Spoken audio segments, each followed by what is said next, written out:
1 Timóteo capítulo 5, versículo 8.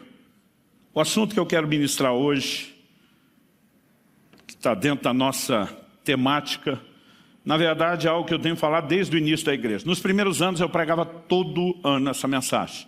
Depois comecei a dar espaços, às vezes eu levo períodos de quase 2 anos. Isso significa, que alguns de vocês certamente já ouviram isso até mais de uma vez, e isso não me deixa nem um pouco incomodado, pelo contrário.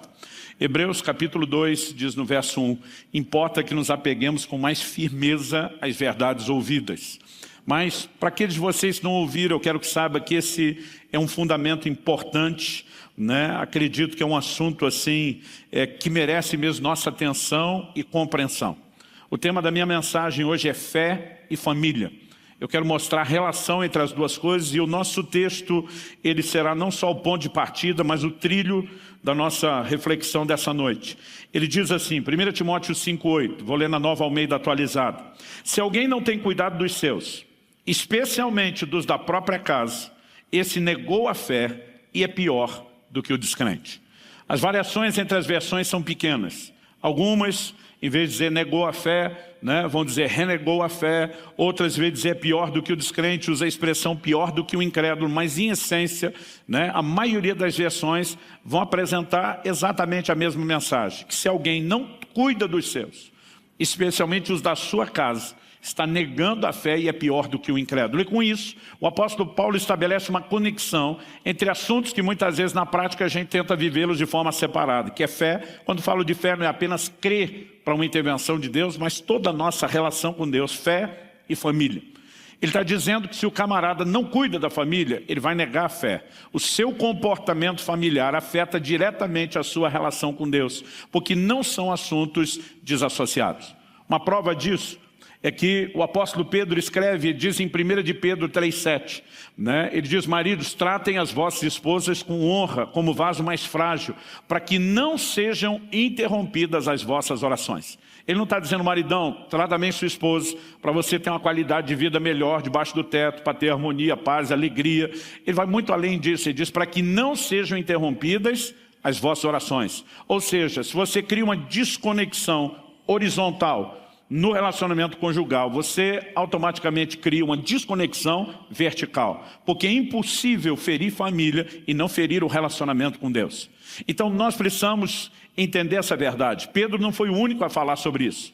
Em Malaquias 2,13, Deus diz, vocês cobrem o meu altar com choro, com gemidos, com lágrimas, e eu não vos ouço. O Deus que diz, invoca-me que te responderei, agora está dizendo, estou nem aí por oração e por choro de vocês. Por quê?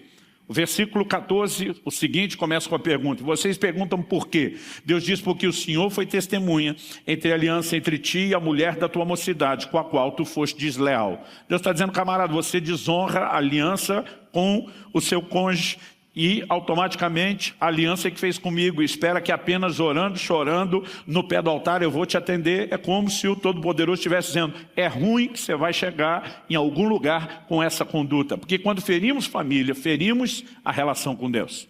O que eu e você precisamos entender não é apenas que fé e família são 2 assuntos que estão tão ligados a ponto de serem considerados inseparáveis. O que nós precisamos compreender é por que eles estão tão atrelados. Por que eles se misturam dessa forma. E para que a gente discuta isso, eu quero começar, antes de mais nada, compartilhando que eu tive o privilégio de nascer e crescer num lar cristão. Por parte de pai, eu sou a 2ª geração. Meu pai foi o primeiro na nossa linhagem, na nossa ascendência, o primeiro que a gente tem notícia, a primeira geração a se converter. Por parte de mãe, meus avós já eram convertidos. Então, por parte de mãe, eu sou a 3ª geração. Por parte de pai, a 2ª. E normalmente eu falo do privilégio que eu tive na forma como eu fui criado. Eu conto as histórias de como pude criar os meus filhos. E às vezes isso gera uma reação errada em alguns. Eu já vi dizendo, para você é mais fácil, eu não tive o privilégio. Uma vez estava num vídeo conversando com meu filho a respeito de legado, eu falando do meu privilégio, ele falando do dele. Uma pessoa falou, para vocês é fácil, eu não tive nada disso. E eu precisei responder para aquela pessoa, falei, olha, meu pai também não teve nada disso. Mas ele decidiu, ele cresceu numa família disfuncional, viu o pai se suicidar quando tinha 12 para 13 anos de idade. Depois disso as coisas pioraram, mas A partir dos 18, quando se converteu, um dos primeiros versículos da Bíblia que meu pai descobriu foi o Salmo 68:6. Deus faz com que o solitário habite em família. E uma das primeiras coisas que meu pai entendeu, se Deus tem um plano para a família, e com certeza não é o que eu vivi, ele decidiu, eu quero viver isso. E ele decidiu, não importa se eu não tive antes, daqui para frente a decisão dele foi, tudo muda. Dos meus filhos para diante, tudo muda. E porque um dia ele tomou essa decisão, eu colhi um legado. Meus filhos colheram um legado. Minha neta está começando a colher um legado. Então, antes de continuar essa conversa, né, eu quero que você pense da forma correta. Se você nos ouve falar essas coisas e não teve, decida que a partir de você as coisas serão diferentes. A partir da sua geração que tudo vai mudar e que nós vamos, né, determinadamente buscar o melhor de Deus para as nossas casas e para as nossas famílias em nome de Jesus. Amém?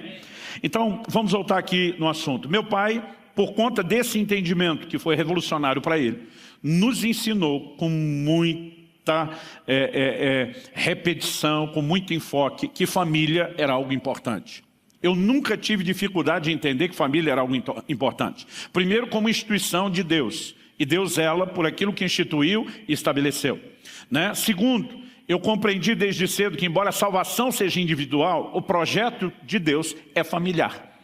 Deus disse para Abraão, em ti serão benditas todas as famílias da terra. Deus podia apenas ter dito todas as pessoas, mas ele diz todas as famílias. O Novo Testamento repete por 2 vezes, em Atos 11 e Atos 16, sobre crer no Senhor e ter salvação para toda a casa. Porque o projeto de Deus é familiar, ainda que a experiência de salvação envolva a apropriação individual.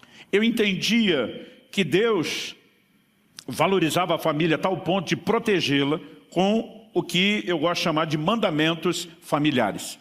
Deus estabeleceu um padrão de comportamento para a família. Quando nós falamos de um comportamento familiar correto, não é uma coisa que a gente diz assim, bom, vida cristã é isso aqui, honestidade, santidade, integridade e oração, vida familiar é outra coisa. A forma como vivemos família é uma extensão da vida cristã. Deus estabeleceu mandamentos a respeito de como o marido deve tratar a sua esposa e de como a esposa deve tratar o marido. Como os pais devem tratar os filhos e como os filhos devem tratar os pais. Ao estabelecer mandamentos, o que Deus queria não era apenas preservar a funcionalidade da família, mas a sua integridade. Então esses mandamentos visam proteger algo que é valioso. Só que, embora tenha estabelecido os mandamentos, Deus decidiu abençoar aqueles que obedecem os mandamentos, decidiu abençoá-los de uma forma diferenciada.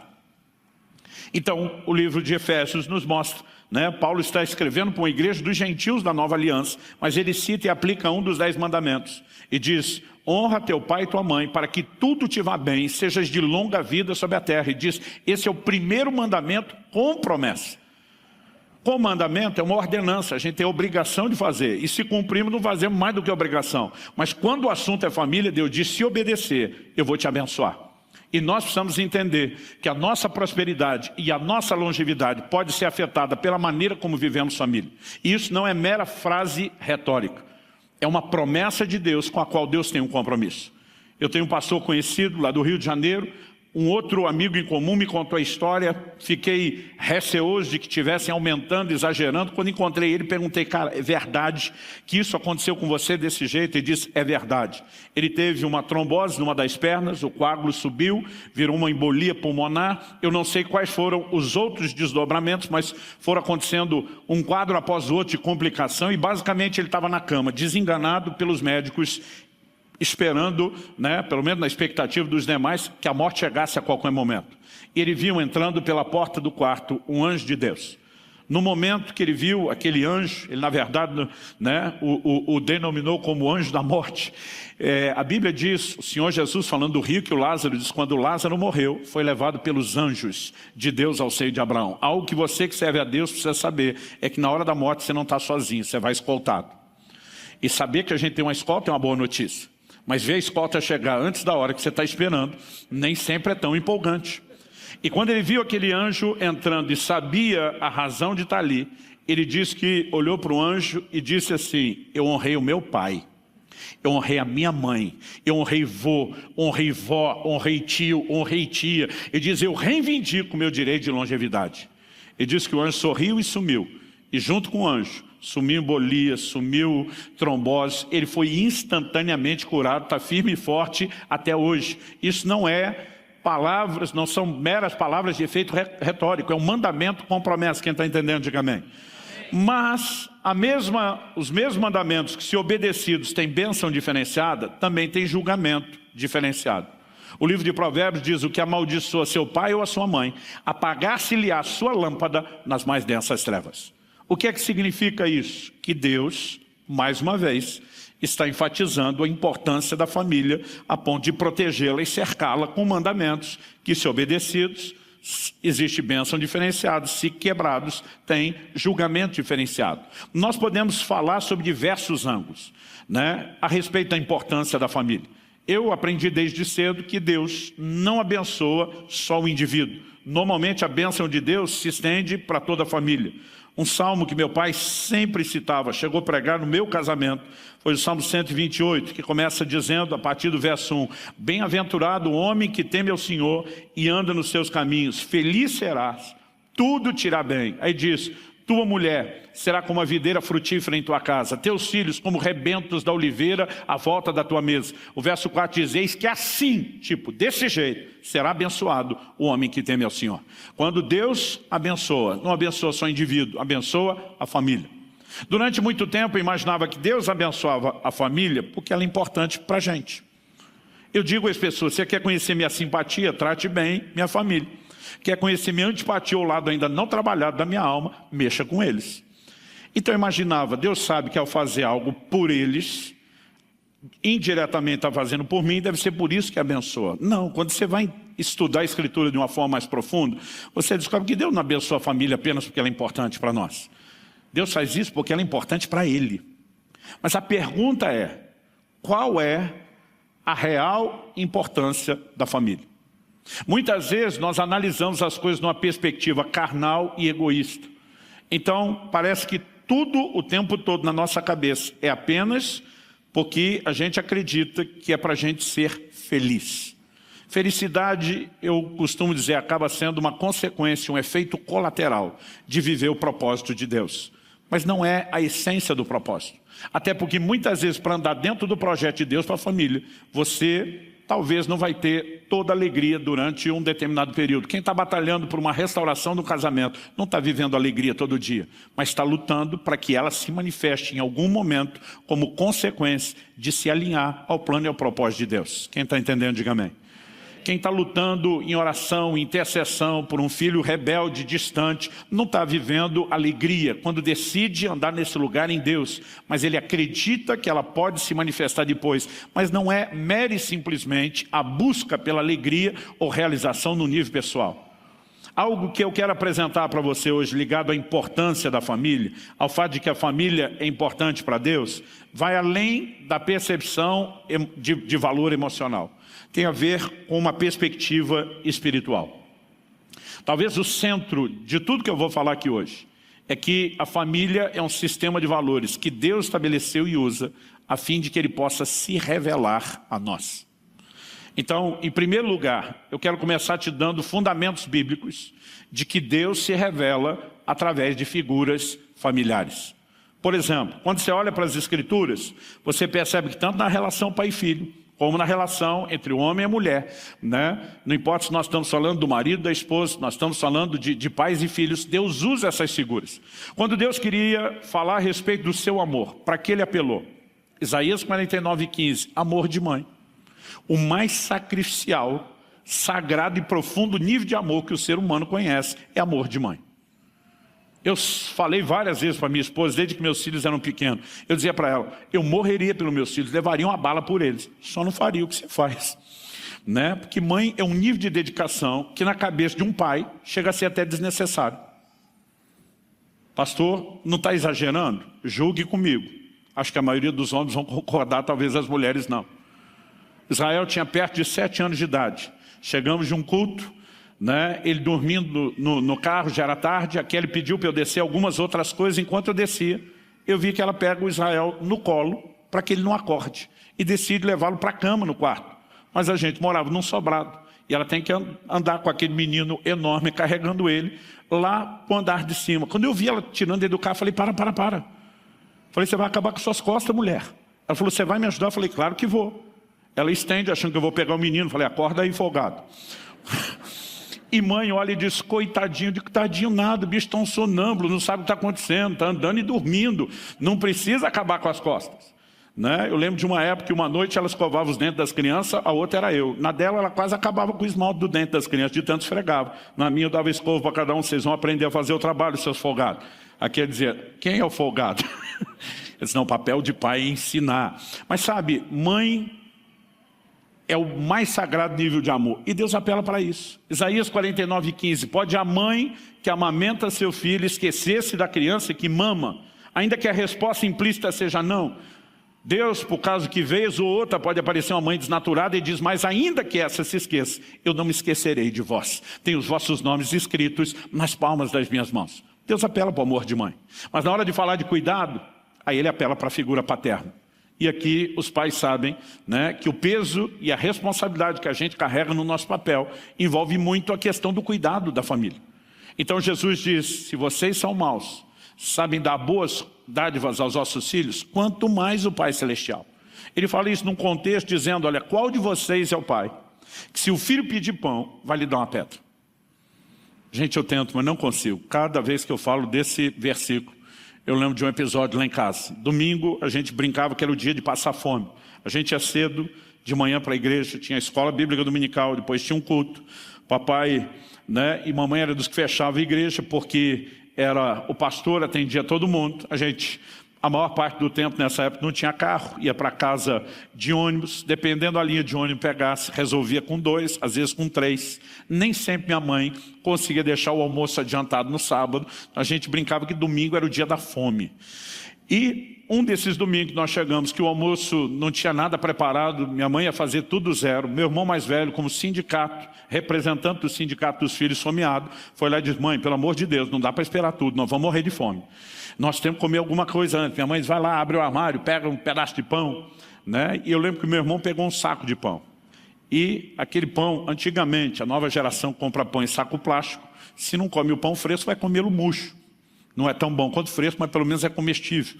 A minha geração comprava no saco de papel, o pão endurecia. Então eu lembro que meu irmão tira um pedaço de pão e ele começa a bater na mesa. Pó, pó.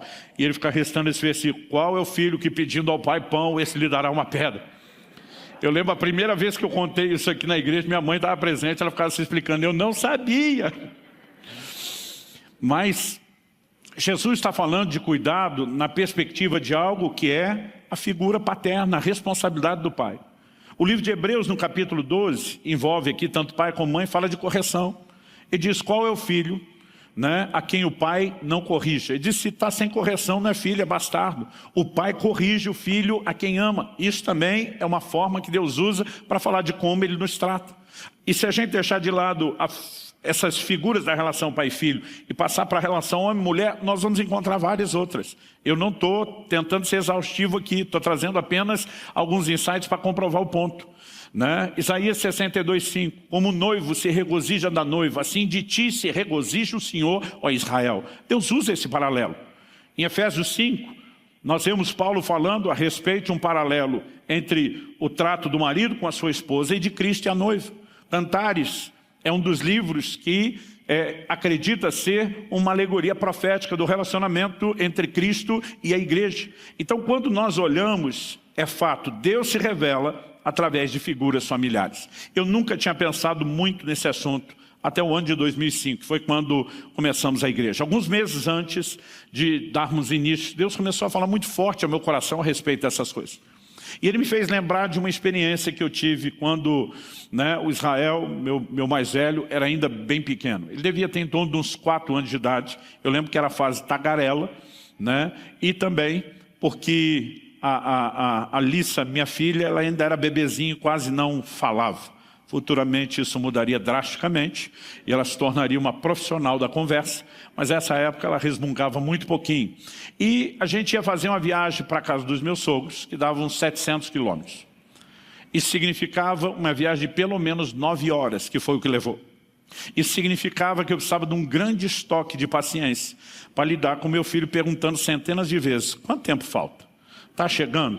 Falta muito? né? Eu não sei você, mas não consigo nem assistir aquele desenho que tem o jumento do Shrek falando essas coisas, de tanto que meus filhos já falavam. É quase um trauma. E eu, antes de viajar, estou ali me preparando, né? Dizendo, Senhor, me ajuda, eu preciso ter calma, eu preciso ter paciência, me dê graça. E a minha oração durou 8 horas, mas a viagem durou 9. Então meu estoque acabou antes. Eu lembro que faltava mais ou menos 1 hora para chegar. A gente não usava GPS como hoje, mas já sabia mais ou menos a distância onde estava. E de repente meu filho pergunta, né? Eu não sei quantas vezes já tinha feito isso, mas isso doeu lá dentro da alma. Quanto tempo falta? E apesar de me irritar com aquela pergunta, eu peguei e botei um sorriso fingido no rosto. Olhei para meu filho e falei, falta 1 hora, meu filho. Aí ele abriu um sorriso, obrigado, pai. Quando ele falou, obrigado, pai, eu perdi a paciência. Falei, obrigado por quê, piá? Aí ele assustado disse, porque o senhor me disse quanto tempo falta. Falei, por acaso você entende de tempo? Você tem relógio? Não. Você sabe marcar a hora? Não. Você sabe quanto dura 1 hora? Não. Então obrigado do quê? Eu estava tentando dizer, você fica perguntando uma coisa que não entende, ainda finge que entende, para perguntar de novo. E a hora que eu vi, eu tinha soltado os cachorros em cima do menino. Todo homem de Deus sabe que errou, não só pelo testemunho do Espírito Santo e da sua consciência, mas pelo jeito que a mulher olha. Kelly não reclamou, não discutiu comigo, mas ela não me olhava mais com cara de meu herói. E eu pensei, devo ter exagerado. Mas ficou um silêncio tão grande no carro que eu gostei do silêncio. Então, já te deu um arrependimento parcial de 30%? Foi o que aconteceu comigo. Eu penso assim, talvez eu tenha exagerado. Talvez eu tenha passado. Mas o negócio estava tão bom aqui de silêncio que eu fazia questão de dizer para mim, está tudo bem. Mas o silêncio foi durando, foi ficando constrangedor. E aquilo começou a me incomodar. E eu comecei a dar o braço a torcer. Falei, Deus, talvez eu tenha errado mais do que eu estou achando. E talvez eu precise da sua ajuda para resolver isso. Me dá sabedoria. Eu estava ali pensando, orando. E meu filho rompeu o silêncio, falou alguma coisa que eu não entendi. Pedi para ele repetir, falar mais alto. Ele falou, pai, eu sei que eu não entendo de tempo. Eu sei que eu não tenho relógio. Eu sei que eu não sei marcar a hora. Mas ele disse, fala sério, você é inteligente. Se você quiser, você me arruma outro jeito de explicar o tempo que não seja pelo relógio. Nessa hora que ele já está rindo do meu lado, tipo, quero ver você sair dessa. Eu já estou pensando, se não conseguir, aí eu não sou inteligente, como ele falou, mas talvez seja a chance de arrumar. Eu estou pensando, Deus me ajuda. Como é que eu vou explicar tempo para uma pessoa que não controla o tempo, pelo único medidor de tempo que nós temos, que é o relógio? E de repente me veio um insight, eu tenho que entrar no mundo dele, na cabecinha dele, usar os exemplos dele, eu tenho que pegar alguma ampulheta emocional que está ali, que ajude ele a contar o tempo. E eu me dei conta, nessa época meus filhos tinham a capacidade de assistir assim, centenas de vezes o mesmo desenho. Eu não sei se aconteceu com os de vocês, acredito que com a grande maioria. Gente, Alice então era um negócio impressionante. Ela sabia tudo de cor. Ela falava as falas antes das personagens do desenho falar. Eu dizia, filha, para que você assiste? Você já sabia que eu assisto na sua cabeça. Que aí pelo menos eu não preciso ouvir. Ela dizia, porque é legal. Dizia, é legal para você. Ela dizia, então, pai, é legal. Né? E nessa época eu lembrei disso. Falei, Israel, sabe aquele desenho tal? Que era do momento. Sei. Imagina que você está assistindo o desenho e está mais ou menos na parte que acontece isso, descrevi. Quando eu falei que ela olha para mim e dá um sinal, menos, tipo, você já foi longe. Ela também sabia de cor. Aí eu falei, na parte que acontece isso, voltei bem no início, ela deu um sinal de joia. Ele falou, sei, então, daqui até terminar o desenho, é o tempo que falta para chegar na sua avó. O menino abriu um sorriso, valeu, pai. Eu sabia que você ia dar um jeito de me explicar o tempo de um outro jeito. Eu olho, Dona Kelly sorrindo de volta, me olhando com cara de meu herói. E eu falei, meu Deus, arrumei tudo com todo mundo e ainda vou ter paz. Gente, não deu 10 minutos, ele só mudou a pergunta. Que parte do desenho está agora? Eu tinha que dirigir um olho na estrada e o outro assistindo o desenho aqui numa tela paralela, em tempo real, para ir explicando que parte do desenho está para ele e calculando quanto tempo faltava. Eu lembro quando peguei um acesso secundário para entrar na cidade, saindo já da rodovia, ele já fazia um tempo me perguntar, pai, e agora? Eu falei, e agora a tela está preta, não está passando nada. Ele, ué, será que quebrou o videocassete? Videocassete, gente, estamos falando de um bom tempo atrás. Eu falei, não, acho que não quebrou não. Ele falou, mas o senhor disse que está passando nada. Na hora que eu olhei estava preta, mas agora está subindo as letrinhas brancas. Gente, quando eu falei, está subindo as letrinhas brancas, pensa na festa do menino. Eba, chegamos! Porque eram os últimos grãozinhos de areia daquela ampulheta da cabeça dele caindo. O Espírito Santo falou comigo, você lembra do episódio? Eu falei, lembro. Aquilo foi inesquecível. E ele me disse, eu tenho que fazer a mesma coisa com vocês o tempo todo. Assim como você teve que entrar no mundinho dele, na cabeça dele, usar as figuras que ele tinha, porque não adiantava falar da sua linguagem, do seu conhecimento, que ele não acompanhava.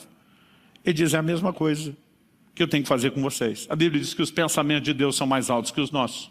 A Bíblia diz, em 1 Coríntios 2,14, que o homem natural não entende as coisas do Espírito, que para ele são loucura. Então Deus também precisa usar conosco figuras compreensíveis. A diferença, o Senhor falou comigo aquele dia, entre eu e você, ele diz, é que você improvisou. Eu não tinha um plano, para mim foi um momento, foi um improviso. Mas Deus, o Deus onisciente, que conhece tudo, o Deus presciente, que conhece tudo de antemão, ele não improvisa nada. O tempo todo a Bíblia fala do seu plano, do seu propósito, do seu beneplácito, de tudo que ele planeja. Né? Deus não faz nada, absolutamente nada improvisado. Ou seja, quando Deus cria o homem para viver em família, isso é parte de algo intencional, de um propósito. Deus queria nos dar referências que ele pudesse usar. E porque Deus cria o homem para viver em família, para que o homem entenda algo que Deus já tinha antes da existência do homem. A segunda coisa que eu quero falar, a primeira foi que Deus se revela através de figuras familiares, mas a segunda é que antes de existir a família terrena, já existia a família celestial. Deus tem uma família. Efésios 2,19 diz assim, já não sois mais forasteiros, né, mas concidadãos dos santos e membros da família de Deus. Eu e você somos membros da família de Deus, porque Deus tem uma família. Fomos recebidos nessa família, adotados nessa família.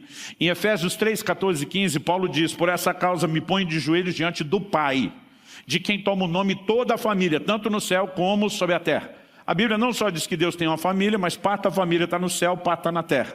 Isso sempre fez com que imaginasse a família de Deus como um grande sobrado. Aquela criançada correndo, pulando no andar de baixo, nós os crentes aqui da terra. A criançada correndo, pulando, brincando no andar de cima, aqueles que já foram promovidos e transferidos lá para a glória. E eu imaginava a família de Deus assim, Deus esse paizão, aquele mundaréu de filho numa casa de 2 andares, do céu e da terra. Mas eu lembro que nessa ocasião, início de 2005, o Espírito Santo começou a falar no meu coração e disse, quando você começou a sua família? Eu falei para ele, dia 3 de novembro de 1995, uma sexta-feira à noite, já devia ter passado das 9h30 da noite, quando eu fiz meus votos. Aí respondi para Deus bonito, se cumpriu a escritura que diz, deixará o homem seu pai, sua mãe, se unirá sua mulher. Eu falei, nesse dia eu formei a minha família. O Espírito Santo perguntou, e os filhos? Eu falei, os filhos vieram depois. Os filhos são o aumento da família. Ele falou, você não passou a ter uma família quando os filhos nasceram? Eu falei, não. Os filhos nasceram, foram concebidos porque eu formei uma família por meio do matrimônio. E quando eu respondi isso, ele disse, se você pensa isso sobre a sua família, por que é que você pensa diferente a respeito da minha? Porque para mim Deus só passou a ter uma família quando criou o homem. A verdade é que antes de sermos criados, o mistério bíblico da Trindade que nós mexemos aqui nos últimos meses é o mais perfeito modelo de uma família. É a família que pré-existia nos céus antes da família terrena. E porque Deus já vivia em família, decidiu criar o homem para viver em família, de maneira a tentar comunicar valores que pudessem ser absorvidos por cada um de nós. Quando eu falo da família de Deus, alguns me olham com a cara que parece que a pergunta está estampada na testa. Primeira vez que eu ouvi isso, antes de começar a pregar essa mensagem, foi de um amigo que teve uma experiência impressionante com Deus. Ele vinha numa prática de oração intensa todos os dias, e num desses momentos ele teve uma experiência impactante, poderosa, sobrenatural. Tinha um histórico de muita dor no seu crescimento, nas suas experiências familiares, e o Espírito Santo começou a trazer cura, e algo que o Senhor falou para ele foi a respeito da família eterna, que a Trindade era uma família antes da existência do homem. A primeira pergunta dele, eu estou dizendo que esse foi o primeiro que eu ouvi tocar no assunto, mas ao longo dos anos, quando eu comecei a falar mais disso, eu vejo muita gente me perguntar a mesma coisa. Primeira pergunta dele, então peraí, se Deus é o Pai, e Jesus é o Filho, então o Espírito Santo é a mãe? As mulheres parecem gostar da ideia, os homens já ficam meio, tem cara de heresia, né? A verdade é que a Bíblia não se refere ao Espírito Santo dessa forma, então não me atrevo a fazê-lo. Alguns estudiosos tentam defender que alguns substantivos ligados, né, à pessoa do Espírito Santo, percebi isso estudando bastante para esse assunto da Trindade que andamos falando aqui, muitas vezes aparecem conjugados, né, como estando no feminino, mas eu não entendo de linguística e não criaria nenhuma doutrina em cima de uma possibilidade de tradução. Portanto, eu me recuso a tentar avaliar a matriz de todas as famílias que existiam antes da nossa, a partir da perspectiva de uma réplica que é imperfeita e incompleta. Por que imperfeita e incompleta? Por exemplo, aqui nós temos distinção de gênero, mas Paulo escrevendo aos Gálatas diz que em Cristo, no plano espiritual, não tem homem nem mulher. Isso funciona aqui na terra, para fins de reprodução. Paulo não estava falando contra gênero, mas no plano espiritual não existe. Jesus, por exemplo, diz que no céu não se casa nem se dá em casamento. Então, a advertência aos solteiros: quer casar, faça agora aqui na terra, não espere chegar no céu.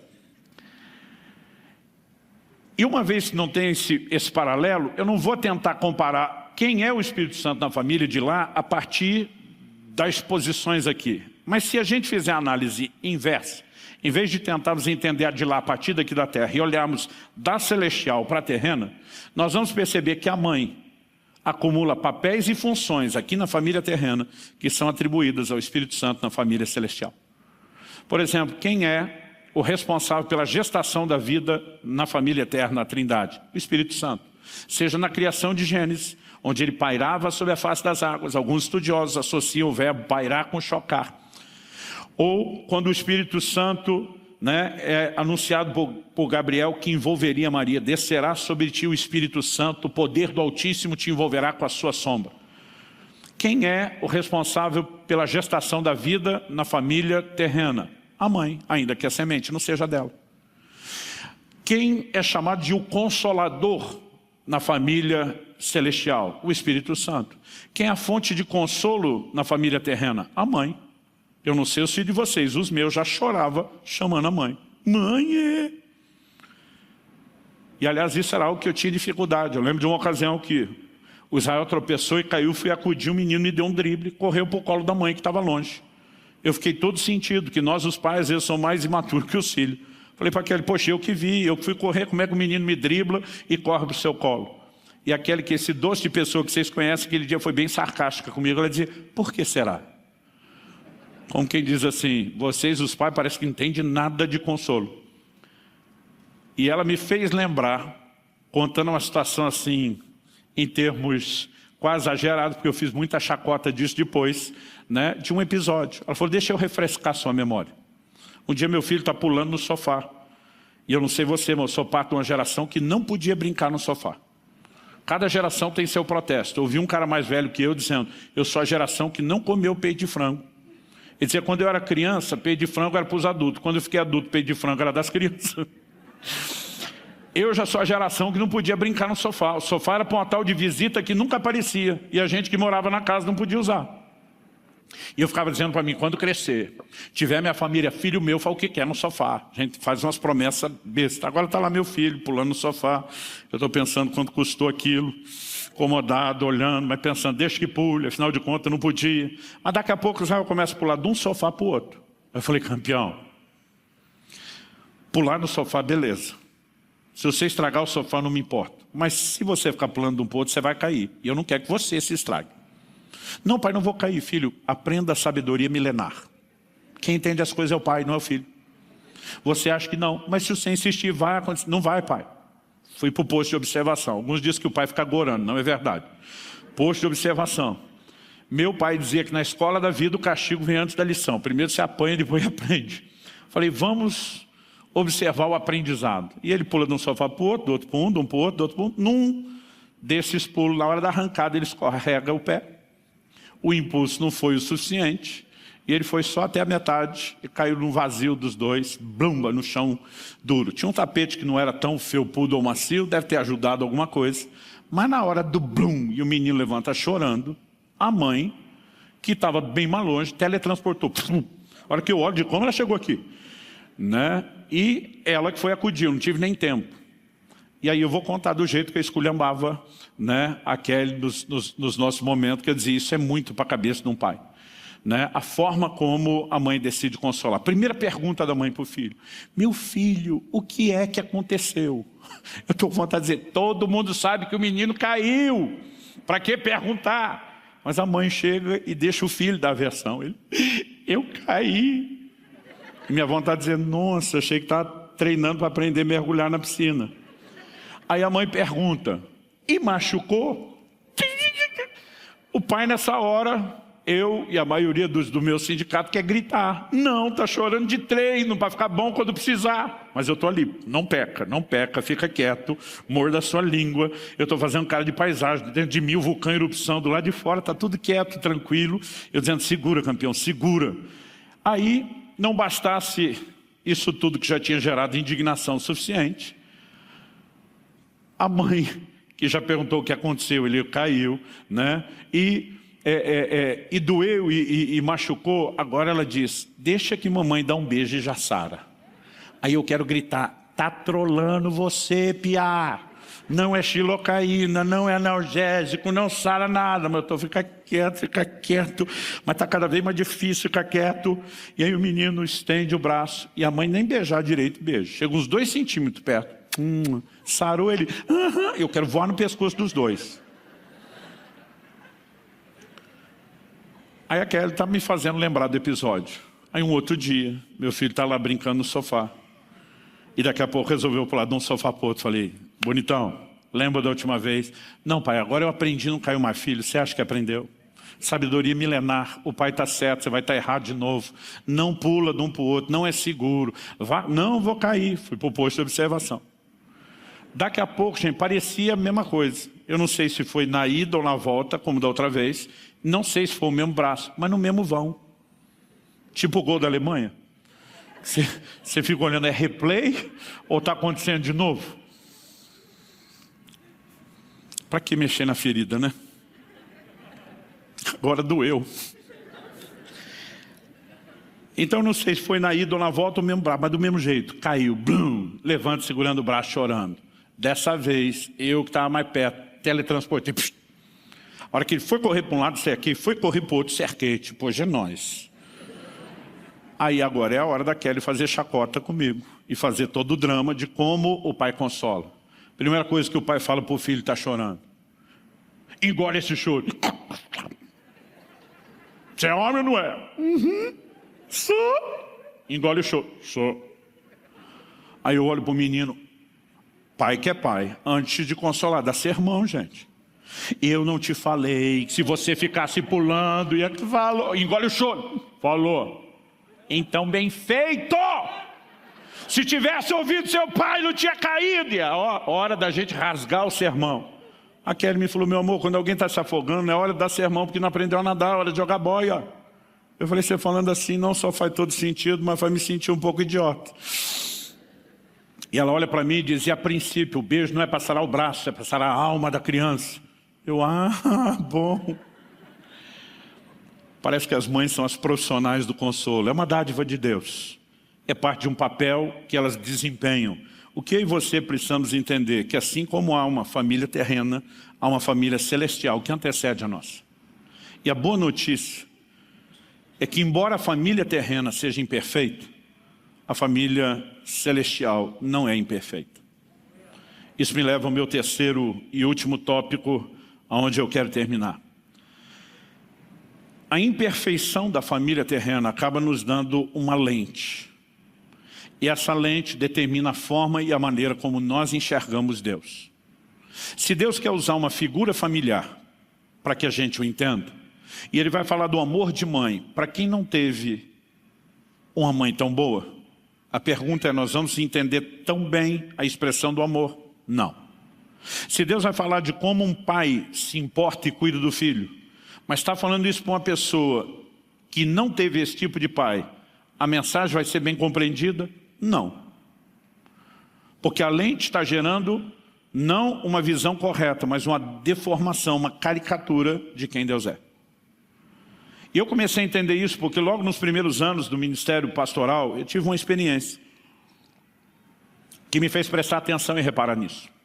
Na época, eu pastoreava em Guarapuava, E o templo da nossa igreja era o inverso desse aqui. Isso aqui é um retângulo na horizontal, lá era na vertical. Eu estava no momento do louvor e adoração na primeira fila e estava assim, aproveitando aquele momento em Deus, e veio algo forte no meu coração, do nada. Sai do seu lugar, vá dar um abraço no fulano de tal. Normalmente, pastor, pelo menos durante um tempo a gente consegue memorizar mais ou menos quem senta onde. Os crentes são criaturas com hábitos, a grande maioria. Aliás, tem uns que chegam e ficam incomodados, porque alguém sentou no lugar dele, mesmo que não tenha nome, esse lugar é meu. Porque eu sempre sento nele. Quando Deus diz, dá um abraço fulano, eu já olhei para o fundo. Como tivesse de costas aqui, olhando para aquele canto da esquerda. E conseguia vê-lo de longe, ele era maior do que eu. Pensei, está lá. Mas na minha cabeça, será que é Deus mesmo trazendo isso ao coração? Será que é coisa da minha mente? Eu falei, Deus, é você, não é você? Eu falei, a igreja é sua, mas nós temos regras aqui embaixo. Tem hora de abraçar. Você abraça na chegada, abraça na saída. Quando muito, antigamente isso acontecia mais do que hoje, a gente tinha o que chamava um cântico de comunhão. Era uma mensagem dessa para cantar para os irmãos, a gente saía se cumprimentando, se abraçando, né? E falei, não é hora de abraçar. Falei, não deve ser coisa de Deus nada. E volto a adorar. Enquanto eu estou ali na canção, de novo vem aquela coisa forte no coração. Sai do seu lugar, vá dar um abraço no fulano. Aí eu falo, Deus, se for o Senhor, vamos arrazoar junto? Eu falei, o Senhor sabe que as ovelhas do seu rebanho são um pouco ciumentas. Se eu for lá no fundo abraçar um só e mais ninguém, vai dar ruim. Amanhã o Senhor continua sentado no seu alto sublime trono e eu tenho uns crentes bicudos aqui. Ele não veio abraçar. Eu pensei, isso não é coisa de Deus, isso é o maligno tentando trazer divisão na igreja. Eu falei, deixa esse negócio e volta a adorar. Vem a terceira vez, sai do seu lugar, vai dar um abraço em fulano. Eu falei, Deus, o Senhor sabe que nós os homens não somos assim, criaturas tão dadas a afeto. Eu vou lá abraçá-lo sem motivo. O que esse cara vai pensar de mim? Mas não tinha desculpa que eu desse que acalmasse aquela insistência interior. Vai dar um abraço no fulano de tal. Chegou uma hora eu desisti. Falei, quer saber? Só tem um jeito de saber se Deus está nisso ou não. Se é o testemunho interior do Espírito Santo ou não. Saí do meu lugar e fui lá para o fundo. Quando eu chego, fui pelo canto do corredor, ele era assim o segundo pé do corredor. Parei perto dele, está todo mundo ainda cantando na adoração, mas a boca dele está um movimento diferente. Parecia que ele estava orando, falando e não cantando. Sabe tipo novela mexicana? Que o que você está ouvindo não bate com o movimento da boca? Estava um negócio parecido. E eu pensei, deve estar orando. De repente me pareceu que ele fez um amém, parou, eu falei, minha hora, cutuquei ele. No que ele abriu os olhos para ver quem estava cutucando e me viu, ele já levou um susto. E eu já fui me explicando. Falei, pode te parecer estranho, mas Deus mandou aqui para te dar um abraço. E já que estava ali, dei um abraço apertado, gordo nele. Meu amigo, esse camarada maior que eu, mais velho do que eu, começou a chorar. Do choro ele foi evoluindo, né, para urrar, para gritar, babou tudo em mim, não me largava, penso no abraço sem fim, ou da parte dele, porque o meu terminava. Você já deu um abraço unilateral, alguém, você termina o abraço, vai largar, a pessoa não terminou. Você dá um segundo, termina o segundo, ele não solta, dá um terceiro, eu não conseguia acompanhar o abraço dele. Eu que queria que a manobra fosse rápida e discreta para evitar problema com os outros, agora está todo mundo em volta olhando os gritos, o urro e o choro dele. E eu fico assim, ó, é ele, tem nada a ver com isso. Pensa numa situação desconfortável. Se alguém me perguntasse, pastor, se eu sentiu algo sobrenatural acontecendo, nada, eu achei muito esquisito. Mas quando ele finalmente se recompôs, eu não aguentei e fiz a pergunta. Falei, o que é que aconteceu? Ele disse, o senhor não faz ideia. Falei, é por isso que eu estou perguntando, criatura. Ele falou, pastor, o senhor sabe que eu sempre tive dificuldade com a forma como vocês tratam Deus como Pai. Falei, não sei se eu estava ciente disso, não. Ele falou, pois é, o tempo todo vocês falam de Deus, é pai, é papai, é paizão, é paizinho. Ele falou, esse negócio me incomoda. Eu falei, você não teve pai? Porque essa é a típica reação de quem não teve. Ele falou, não, eu tive um pai. Meu pai botou comida na mesa, vestiu a gente, deu um teto sobre a cabeça, mas nem de longe ele foi essa figura carinhosa que vocês sugerem num pai. Ele disse, meu pai nunca me deu um abraço. Ele falou, o contato físico era as surras que variavam de injustas a abusivas. Ele disse, papai nunca fez um elogio para mim ou para os outros filhos. Era só amaldiçoando e xingando a gente o tempo todo. Ele diz, e toda vez que vocês falam de Deus como pai, eu não consigo evitar usar a lente do meu pai para olhar para Deus. E eu não quero olhar Deus dessa forma. Ele disse, hoje eu estava aqui no meio do louvor e adoração, ele falou, pastor, eu estava longe, eu estava lá nas galáxias, eu estava curtindo o negócio. Até que o líder do louvor, no meio da canção, fala, sobe agora no colo do Pai. Ele falou, onde eu estava? Voltei na hora, foi um balde d'água fria, estragou tudo, acabou meu momento. Ele falou, eu vi pela minha reação que aquilo era algo sério dentro de mim. E ele falou, Deus, deve ter algo muito errado mesmo comigo, porque não é possível ter reações tão fortes. Ele falou, e eu comecei a orar aqui e dizer, Deus, se eu realmente preciso te entender como pai, eu quero entender o pai que o Senhor é, e não o pai que eu imagino pela experiência que eu tive. Então ele disse, se é tão importante que eu entenda o Senhor como pai, eu quero te pedir um sinal. Eu quero que o Senhor me dê o abraço de pai que eu nunca tive. Eu quero que o Senhor me dê algo que te faça olhar, não com a lente do meu pai, mas que faça com que eu te veja como um pai diferente. E ele começou a dizer, então vem me dar um abraço de pai. Eu te desafio a me dar um abraço de pai. No meio da oração, com toda a empolgação, ele parou e falou, não, estou pedindo muito. Ele diz, até evangelizar, que é algo tão importante, o Senhor terceirizou, delegou para a igreja. A gente faz no seu nome. Então ele falou, vou mudar minha oração. Se o Senhor enviar alguém aqui, que diga para mim que veio enviado, mandado pelo Senhor para me dar um abraço seu, eu aceito ele como um representante do seu abraço. A hora que ele terminou a oração, eu cutuco ele e digo, Deus me mandou para te dar um abraço. Ele fala, pastor, nem sei como o senhor chegou tão rápido. Eu, para ele, falei, você achou de flash, rapaz? Eu saí lá da outra ponta. Ele falou, mas o senhor chegou na hora que eu terminei. Eu falei, você não sabe o trabalho que eu dei para Deus para vir. Como ele já sabia o que você ia orar, já sabia o trabalho que ia dar, ele começou antes o preparo. Até eu chegar aqui foi outra novela, filho. Mas no momento que ele terminou a oração, eu estava do lado dele. Só que esse irmão não teve só o sinal que ele precisava. Na hora que eu dei o abraço, o Espírito Santo, Consolador, esse mesmo que está movendo nesse ambiente aqui. Eu sei que você sente que ele está movendo aqui. Meteu a mão lá dentro do peito desse cara e começou a puxar raízes. Isso foi definição dele. Falou, pastor, eu cresci na roça. O senhor sabe o que é tirar raiz, arrancar raiz? Eu falei, estou falando raiz de mato pequeno, não. Estou falando pelo menos de arbusto. Às vezes uma árvorezinha pequena a gente já precisa de um trator. Ele falou, aquilo vai mexendo com todo o solo à volta. Ele falou, a sensação que eu tinha, que alguém puxava raízes que estavam espalhadas totalmente dentro de mim. Ele falou, eu chorei, urrei, gritei daquele jeito, porque doía no início. Doía demais, pastor. Mas ele falou, quando terminou esse negócio, eu penso no meu pai, não existe mais dor. Eu penso em Deus como pai, está totalmente desassociado da figura do meu pai. Algo aconteceu dentro de mim. Ele falou, pastor, foi um milagre, uma intervenção de Deus. E nessa hora eu estou empolgado olhando aquilo. Mas o que é que isso me fez perceber? Que a visão que eu e você temos de família, ela vai afetar a visão que eu e você temos de Deus. Uma pessoa que teve uma péssima experiência com paternidade vai ter dificuldade com a paternidade de Deus. E o que é que eu e você precisamos entender? Em primeiro lugar, que as limitações estão na família terrena, mas que na família celestial não há limitações, e que a família celestial quer preencher essas lacunas emocionais deixadas pela família terrena. Como sabemos disso? Salmo 68:5, Deus se revela como o pai dos órfãos. Está dizendo, você é órfão, cresceu sem pai, eu quero ser seu pai. Ele está dizendo, eu quero preencher essa lacuna, esse buraco emocional que você tem. Salmo 27:10, Davi diz, ainda que o meu pai e a minha mãe me desamparem, o Senhor me acolherá. Pai e mãe são os últimos a virar as costas para alguém, gente. Eu comecei meu ministério aos 15 anos de idade, evangelizando, e muitas vezes pregando em presídio, e às vezes você via uns camaradas que aos olhos da sociedade eram considerados verdadeiros monstros. A mãe ia visitar e chamava de meu nenê. Pai e mãe, principalmente a mãe, são os últimos a virar as costas. Quando Davi diz, ainda que pai e mãe desamparem, o Senhor me acolherá. Ele está dizendo, nessa família não existe abandono.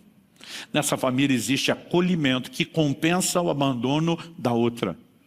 Então, algo que eu e você precisamos de fato entender é a razão pela qual a família celestial quer preencher essas lacunas.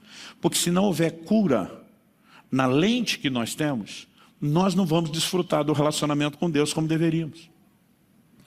Em todos os meus anos de ministério, 30 anos pregando, 28 de pastoreamento, vai completar agora em dezembro, eu sempre gostei de pregar sobre fé.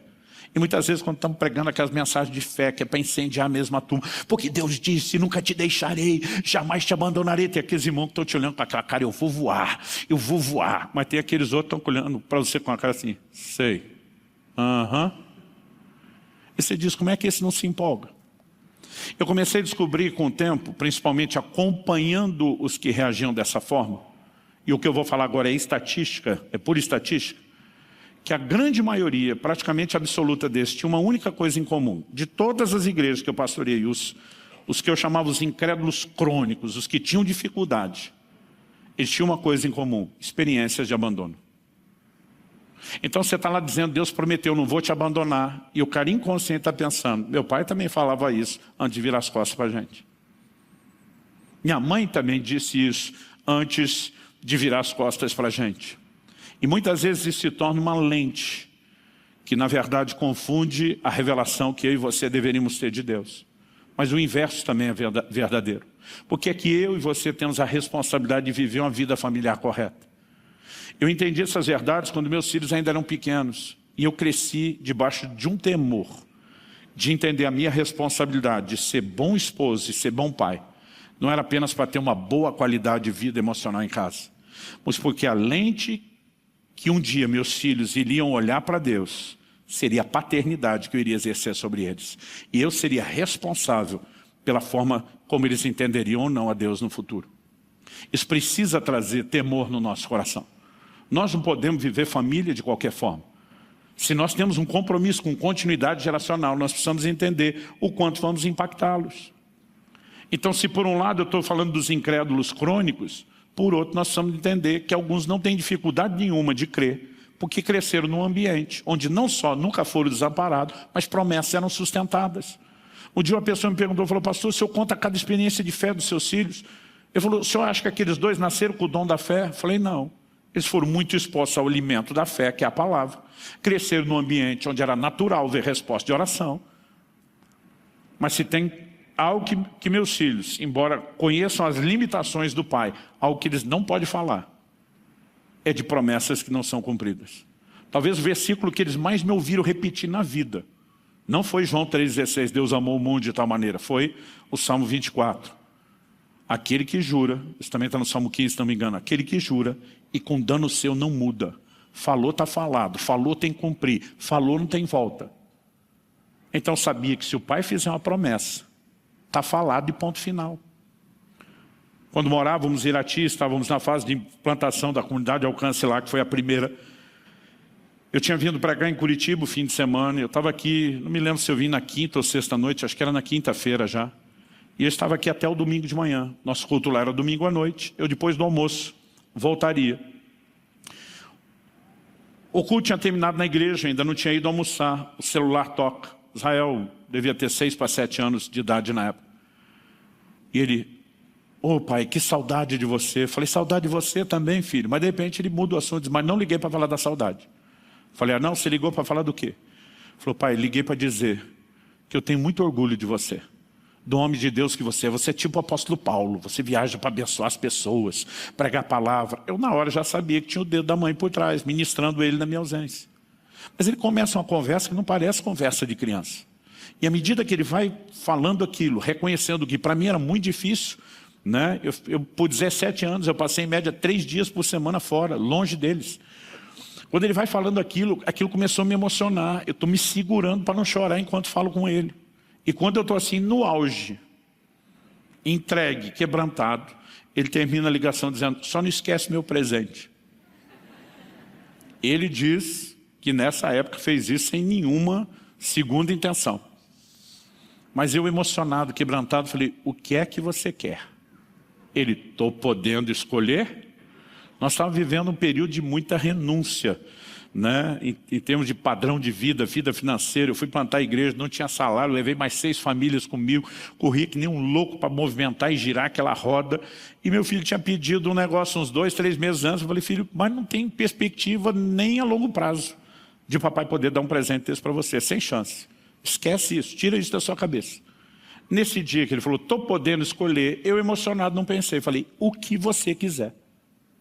Quando eu falei o que você quiser, ele falou, se é o que eu quiser. Ele reativou o pedido de 2, 3 meses antes. Quando ele falou aquilo, que eu me toquei, que eu tinha dado um cheque em branco assinado para ele. E eu pensei, agora eu vou me lascar, mas não posso voltar atrás. Vendo um rim da mãe dele, mas, brincadeira. Eu falei, eu vou dar um jeito e eu vou resolver isso. Então no telefone eu falei, é seu. Gente, quando eu falei é seu, acabou a conversa. Eu só ouço o barulho do telefone, o final do telefone fixo da época, caindo no chão. Os gritos, berro dele para a mãe. Ganhei, ganhei, ganhei, ganhei meu brinquedo. Eu pensei, eu ainda vou no shopping. Eu vou almoçar. Depois de pegar o brinquedo, eu tenho mais 2 horas de viagem. Mas porque eu falei, é seu, ele já ganhou. Por que ele está comemorando? Porque ele sabia que se o pai falou, está falado. Quem cresce com essa lente, você acha que tem dificuldade de entender que quando o Pai Celestial, que é melhor que o Pai terreno falou, que não vai estar falado? Então nós precisamos entender que essa lente, que muitas vezes vem deformada por causa de experiências negativas, precisa de ajuste. E é quase impossível não ter experiência negativa, porque todos somos imperfeitos. Eu fico assim muito incomodado com uma das linhas de psicologia moderna, que coloca sobre os pais um peso de culpa dos problemas dos filhos que me deixa revoltado. Porque essa não é a ótica bíblica. O livro de Hebreus diz, nossos pais nos corrigiam conforme melhor lhes pareciam. Acertaram? Não. Isso não significa má intenção. Muitos deles não tinham condições socioeconômicas como que nós temos, de estudo, de informação. Esse tipo de conversa que nós temos hoje dentro de um culto, dentro da igreja, quando era criança não se falava nada disso. Eu sempre considerei meu pai um gênio, um estudioso assim, acima da curva. Esse gênio que lia de tudo, era muito bem informado. Você sabe qual foi a educação sexual que ele deu para mim e para meus 2 irmãos? Eu sou do meio de 3 homens. Um dia ele chegou em casa e falou, filho meu que embarrigar a menina antes do casamento não é mais meu filho. Nem explicou como embarrigava. Porque não existia diálogo. Por quê? Não havia referência. Eu lembro de uma fase na adolescência que eu cheguei para minha mãe e falei, mãe, pré-adolescência acho que eu estava. Eu falei, por que o pai não ama a gente? Ela falou, você está louco? Por que você está falando isso? Eu falei, mãe, o pai além de crente é pastor. A gente abraçava meu pai. Então, desde que eu me lembro da fase mais crescida, a gente abraçava meu pai, ele ficava duro, que nem um cabo de vassoura, ele não conseguia interagir. Eu dizia, meus amigos têm uns pais que além de não ser crentes são bandidos. Mas abraça e beija eles. Como é que a senhora explica o homem de Deus aí que não faz isso? Minha mãe falou, filho, seu pai não teve referência nenhuma. Foi nessa conversa que pela primeira vez ela falou do que meu pai não falava. Que meu avô tinha suicidado, que ele cresceu num lar disfuncional. Ela falou, seu pai não teve nada disso. Ele não tem referência nenhuma de como fazer. Mas minha mãe falou assim, mamãe, abraço e beijo vocês todo dia, mas tem dia que eu não lembro de orar por vocês. Ela falou, mas não tem um dia da vida de vocês que seu pai não ore por vocês. Ele carrega um peso, um zelo por vocês, que vocês não têm ideia. Ele muitas vezes, quando vocês estão dormindo, ele vai impor as mãos, ele ora por vocês. Ele só tem dificuldade por aquilo que ele não teve. E minha mãe foi usada por Deus para virar uma chave na minha cabeça. Eu pensei, pois se o velho não teve, vai ter agora. Gostando ou não, vai ter uma overdose de abraço. Sabe, o próprio Jesus, quando diz na cruz, perdoa-lhes porque não sabem o que fazem, ele nos mostra que uma das melhores coisas é tratar o ofensor como vítima. É enxergar a ignorância e a limitação dessa pessoa e ter compaixão dela por isso. E eu ficava pensando, coitado de meu pai, eu estou aqui reclamando quando eu tenho tudo o que ele não teve. Nossos pais nos corrigiam, nos instruíram, nos ensinaram, conforme melhor lhes parecia. Isso não avaliza os seus erros, mas precisa gerar um desconto. Meu pai dizia uma coisa, que quanto mais velho eu fico, mais sentido faz. Um dia você vai me entender. É quando você vira e passa para estar do outro lado, que de repente você diz, com a medida que você mede, você vai ser medido. Gente, eu lembro de uma fase da infância que eu apanhava todo dia, todo dia. Eu não sei dizer quantas vezes eu apanhei. Talvez não virou a casa do milhar, mas foram muitas centenas no mínimo. E nenhuma dessas centenas de surras, ou seja lá quanto for, me incomoda. Mas existia uma que me incomodava por muito tempo. Foi uma que eu apanhei sem merecer. E essa eu lembrava. Meu irmão aprontou alguma coisa, o Paulo, mais novo, minha mãe foi para cima dele, ele disse, foi o Luciano. Ela veio para cima de mim. Eu falei, pera, do que eu vou apanhar? Ela dizia, você sabe. Eu disse, não sei. O problema é que outras vezes que eu sabia, mentia que não sabia, agora ela não me levou a sério. E ela começou a me bater, eu dizia, não sei pelo que eu estou apanhando. Então primeiro você apanha, depois você descobre.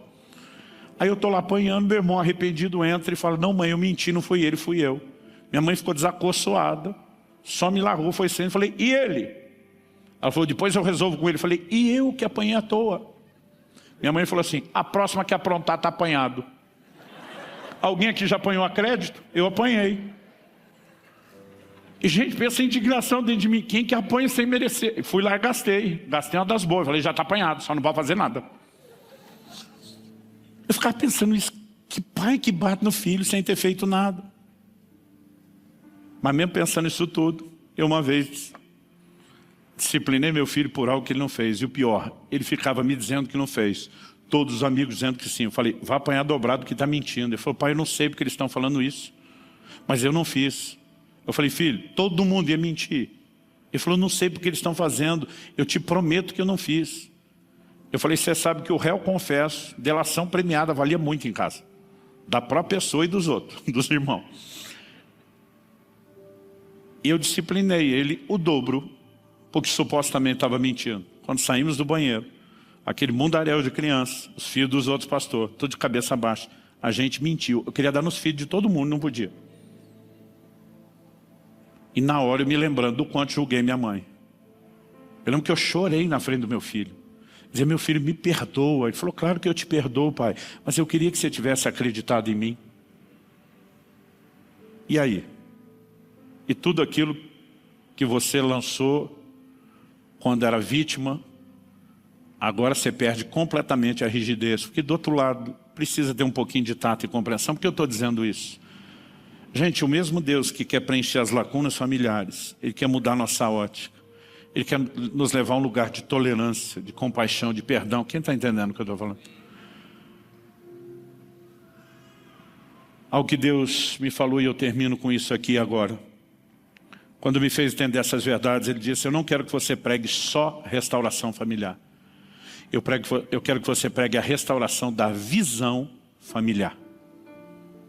Eu falei para Deus, qual a diferença? Ele disse que restauração familiar não se aplica sempre. Restauração da visão familiar se aplica sempre. Eu falei, como que não se aplica sempre?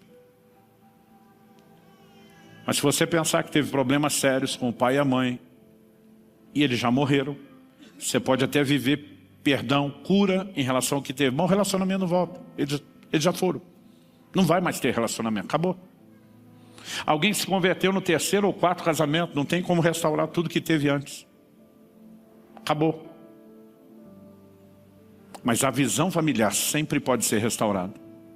Então mesmo se meus pais já partiram e eu não posso consertar o relacionamento, eu posso mudar a visão que foi gerada por um relacionamento errado.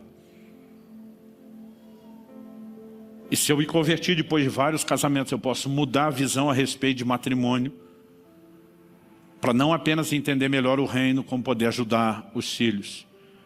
E não há nada que você precisemos tanto para mudar a visão familiar, como a palavra de Deus. Salmo 19:7 diz, a lei do Senhor é perfeita e restaura a alma. Mas além dessa visão, e a razão pela qual nós vamos gastar aqui essa temática e esse tempo falando, é para te ajudar a mudar a sua visão familiar. Durante todo o mês de outubro e entrando aí em novembro.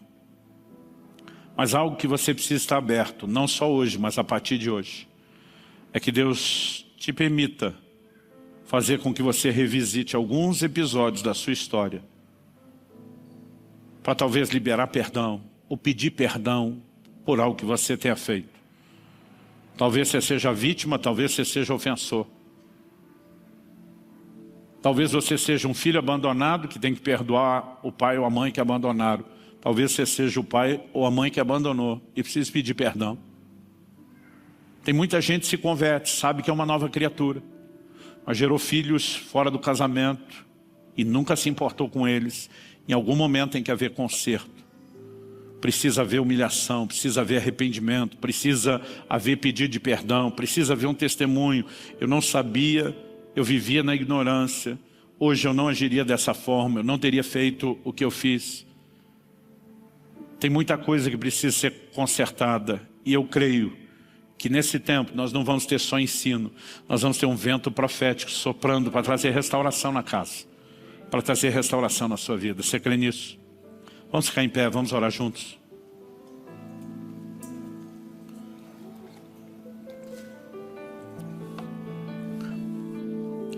Meu Deus, a Tua palavra foi anunciada, mas nós precisamos daquela ação personalizada do Teu Espírito Santo, para que não seja só um discurso. E oro que não só aqui e agora, mas a partir de agora, que o Senhor possa trazer, ó Deus, experiências de restauração e de cura, não só na visão familiar, mas nas emoções. Pai, nós oramos que as lacunas emocionais possam ser preenchidas, que feridas sejam saradas. Tua palavra diz no Salmo 147:3, que o Senhor cura os quebrantados de coração e cura-lhes as feridas. O Senhor também prometeu por boca do profeta Malaquias que converteria o coração dos pais aos filhos e dos filhos aos pais. E nós oramos por dias de restauração familiar. Oramos também por restauração no nível de relacionamento conjugal. Oramos pela restauração da visão familiar. Estende a Tua mão. Derrama a Tua graça sobre os meus irmãos e irmãs. E ajuda-nos a avançar no entendimento de que a família não é importante apenas para nós, é importante para o Senhor.